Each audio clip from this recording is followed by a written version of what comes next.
بسم اللہ الرحمن الرحیم۔ تمام دیکھنے سننے والوں کو السلام علیکم۔ میرے عزیزو، آج کی اس ویڈیو میں آپ سے اللہ تعالیٰ کی رحمت کے متعلق چند احادیث اور واقعات بیان کرنا چاہوں گا۔ اللہ پاک سے دعا ہے کہ اللہ پاک انہیں بیان کرنے کی توفیق عطا فرمائے، آمین۔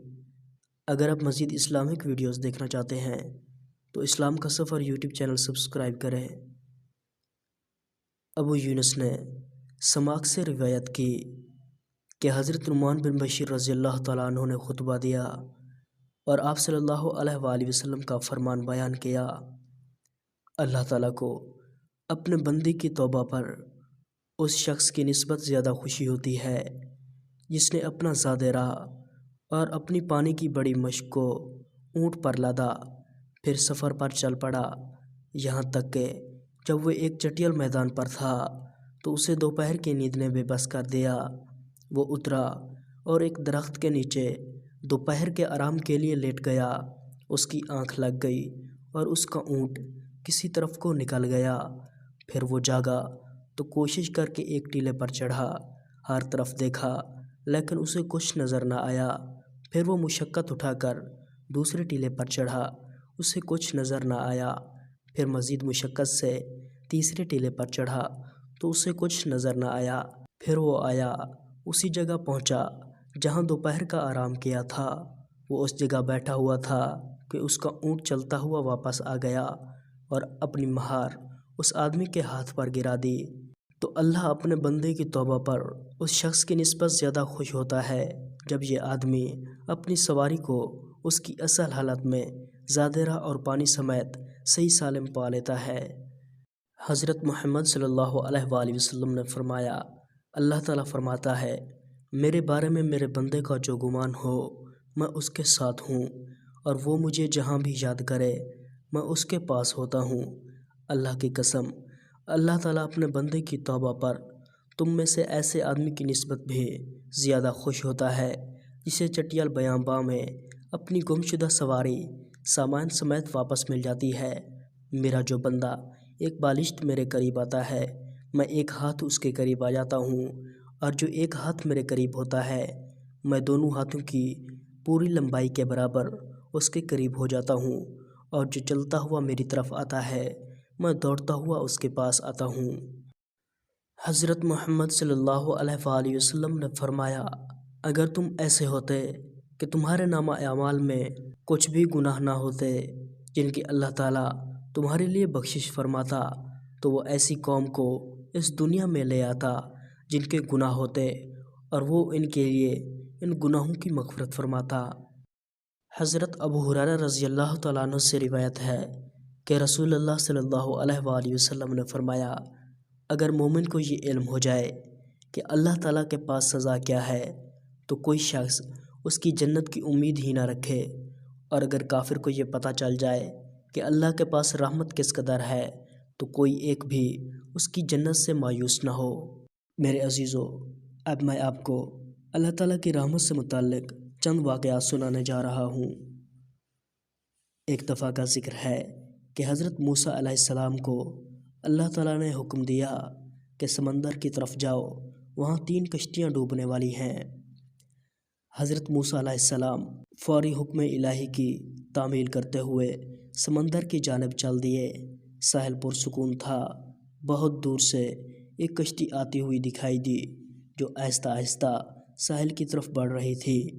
ابھی وہ کنارے سے کچھ ہی فاصلے پر تھی کہ حضرت موسیٰ علیہ السلام نے آواز دی کہ اے کشتی والو، اللہ کا حکم آنے والا ہے، ہوشیار رہنا۔ انہوں نے جواب دیا، آپ جانتے ہیں کہ اللہ کے حکم کو کوئی نہیں ٹال سکتا، ہم تو اس کے بندے ہیں جو حکم الہی کے پابند ہیں۔ کشتی والے ابھی یہ بات کہہ ہی رہے تھے کہ اچانک ایک موج اٹھی اور کشتی ڈولنے لگی۔ سوار اپنے آپ کو بچانے کی کوشش کرنے لگے، اتنے میں ایک اور زبردست موج آئی اور کشتی کو اپنے ساتھ بہا کر سمندر کی تہہ میں لے گئی۔ تھوڑی دیر میں ایک اور کشتی نظر آئی تو موسیٰ علیہ السلام نے انہیں بھی خبردار کیا اور کہا، ذرا محتاط ہو کر آنا۔ انہوں نے بھی پہلے والوں کی طرح جواب دیا کہ جو کچھ ہونا ہے ہو کر رہے گا اور کشتی کو کنارے کی طرف لاتے رہے، یہاں تک کہ ساحل کے قریب آتے آتے یہ کشتی بھی ڈوب گئی۔ حضرت موسیٰ علیہ السلام اللہ کی حکمت کے بارے میں سوچوں میں محو تھے کہ انہیں ایک تیسری کشتی آتی دکھائی دی۔ آپ نے حسب سابق اس کشتی والوں کو بھی نصیحت کی کہ دیکھو اللہ کا حکم آنے والا ہے، اپنے گناہوں کی معافی مانگتے ہوئے ذرا محتاط ہو کر آؤ۔ انہوں نے جواب میں کہا کہ اے اللہ کے نبی، جس طرح آپ سچے ہیں اسی طرح اللہ کا حکم بھی اٹل ہے، اسے کوئی نہیں بدل سکتا، لیکن اللہ کی رحمت بھی تو ہے، ہم اس کی رحمت سے کیوں مایوس ہوں؟ لہٰذا ہم اللہ کی رحمت پر بھروسہ کر کے آ رہے ہیں اور وہ اپنی رحمت کے صدقے میں ہمیں ضرور امن و سلامتی کے ساتھ کنارے پر پہنچا دے گا۔ کشتی والوں کا یہ جواب سن کر حضرت موسیٰ علیہ السلام خاموش ہو گئے۔ جب کشتی بحفاظت کنارے آ لگی تو اللہ کے پیغمبر سوچنے لگے کہ اللہ نے 3 کشتیاں ڈوبنے کا فرمایا تھا، 2 تو ڈوب گئیں لیکن تیسری سلامتی کے ساتھ کنارے آ لگی، یہ کیسے بچ گئی؟ ارشاد باری تعالیٰ ہوا کہ اے موسیٰ، آپ نے سنا نہیں کہ تیسری کشتی والوں نے کیا کہا؟ انہوں نے میرے حکم کو تسلیم کیا تھا، میری رحمت کو آواز دی تھی اور اس پر پورا توکل اور بھروسہ بھی کیا تھا، تو اس لیے یہ کشتی میری رحمت کے طفیل بچ گئی، کیونکہ جو بھی میری رحمت کے دروازے پر آ کر صدا دیتا ہے میں اسے نا امید نہیں کرتا۔ حدیث میں آتا ہے کہ جب اللہ تعالیٰ نے مخلوقات کو پیدا فرمایا تو عرش پر لکھ دیا میری رحمت میرے غضب پر غالب ہے۔ واقعہ نمبر 2، حضرت امام غزالی رحمۃ اللہ علیہ تحریر فرماتے ہیں کہ حضرت سیدنا موسیٰ علیہ السلام کا زمانہ تھا، ایک نوجوان 20 سال تک رب کی نافرمانی کرتا رہا۔ خالق کائنات نے حضرت موسیٰ علیہ السلام کو فرمایا اس بندے سے جا کر کہہ دو کہ ہم اس سے ناراض ہیں۔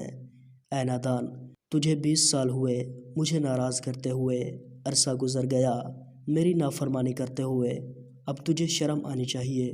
نوجوان نے یہ بات سنی تو دھاڑے مار مار کر رونے لگا، لوگوں کے سامنے نہیں رویا، جنگل بیاباں میں چٹیل میدان میں چلا گیا، تنہائی اور خلوت میں چلا گیا، رو رو کر عرض کرنے لگا مولا مجھے 2 باتوں میں سے ایک بات بتا دے، خدایا میں نافرمان سہی، بدکار سہی، سیاہ کار سہی، لیکن مولا مجھے یہ معلوم نہ تھا کہ میرے گناہ تیری رحمت سے بڑھ جائیں گے، میں تو سمجھتا رہا کہ تیری رحمت زیادہ ہے اور میرے گناہ کم ہیں، لیکن مولا کہیں ایسا تو نہیں کہ میرے گناہ تیری رحمت سے بڑھ گئے ہیں اور میری سیاہ کاریاں تیرے کرم سے بڑھ گئیں؟ مولا میں تو تیرے کرم کو اپنے گناہوں سے زیادہ سمجھتا رہا، لیکن آج جو جواب مجھے ملا میں سن کر پریشان ہو گیا ہوں، میرے گناہ زیادہ ہیں یا تیری رحمت زیادہ ہے؟ ادھر سچے دل سے یہ بات نکلی، ادھر حضرت موسیٰ علیہ السلام کو حکم ملا جاؤ میرے اس گناہ گار بندے سے کہہ دو وہ میری رحمت کا سہارا لینے والے، آجا تو مردود نہیں، محبوب ہے، جو میری رحمت پہ نظر رکھتا ہے میں اسے خالی ہاتھ نہیں جانے دیتا۔ واقعہ نمبر 3، بغداد کے مشہور شراب خانے کے دروازے پر دستک ہوئی۔ شراب خانے کے مالک نے نشے میں دھت ننگے پاؤں لڑکھڑاتے ہوئے دروازہ کھولا تو اس کے سامنے سادہ لباس میں ایک پروقار شخص کھڑا تھا۔ اس نے اکتائے ہوئے لہجے میں کہا معذرت چاہتا ہوں، سب ملازم جا چکے ہیں، یہ شراب خانہ بند کرنے کا وقت ہے، آپ کل آئیے گا۔ اس سے پہلے کہ مالک واپس لوٹتا اجنبی نے اس کے کندھے پر ہاتھ رکھ کر کہا مجھے بشر بن حارث سے ملنا ہے، اس کے نام بہت اہم پیغام ہے۔ شراب خانے کے مالک نے چونک کر کہا بولیے، میرا نام ہی بشر بن حارث ہے۔ اجنبی نے بڑی حیرت سے سر سے لے کر پاؤں تک سامنے لڑکھڑاتے ہوئے شخص کو دیکھا اور بولا کیا آپ ہی بشر بن حارث ہیں؟ مالک نے اکتائے ہوئے لہجے میں کہا کیوں، کوئی شک؟ اجنبی نے آگے بڑھ کر اس کے ہاتھوں کو بوسہ دیا اور بولا سنو بشر بن حارث، خالق ارض و سما نے مجھے کہا ہے کہ میرے دوست بشر بن حارث کو میرا سلام عرض کرنا اور کہنا جو عزت تم نے میرے نام کو دی تھی وہی عزت رہتی دنیا تک تمہارے نام کو ملے گی۔ اتنا سننا تھا کہ بشر بن حارث کی نگاہوں میں وہ منظر گھوم گیا جب ایک دن حسب معمول وہ نشے میں دھت چلا جا رہا تھا کہ اس کی نظر گندگی کے ڈھیر پر پڑے ایک کاغذ پر پڑی جس پر اللہ پاک کا نام لکھا تھا۔ بشر نے کاغذ کو بڑے احترام سے چوما، صاف کر کے خوشبو لگائی اور پاک جگہ رکھ دیا اور کہا، اے مالک عرش عظیم، یہ جگہ تو بشر کا مقام ہے، تمہارا نہیں۔ بس یہی ادا بشر بن حارث کو بشر حافی رحمۃ اللہ علیہ بنا گئی۔ جس وقت آپ کو یہ پیغام ملا آپ اس وقت ننگے پاؤں تھے اور پھر آپ نے ساری زندگی ننگے پاؤں گزار دی۔ آپ جن گلیوں سے گزرتے تھے ان گلیوں میں چوپائی بھی پیشاب نہیں کرتے تھے کہ آپ کے پاؤں گندے نہ ہوں۔ وہی بشر حافی رحمۃ اللہ علیہ جس کے متعلق اپنے وقت کے امام احمد بن حنبل رحمۃ اللہ علیہ فرمایا کرتے تھے، لوگوں، جس اللہ کو احمد بن حنبل مانتا ہے بشر حافی رحمۃ اللہ علیہ اسے پہچانتا ہے۔ میرے عزیزو، کوشش کریں کہ کہیں اخبار یا کاغذ کے کسی ٹکڑے پر اللہ پاک یا نبی پاک صلی اللہ علیہ وآلہ وسلم یا مقدس ہستیوں کے نام نظر آئے تو اسے کسی پاک جگہ پر رکھ دیا کریں۔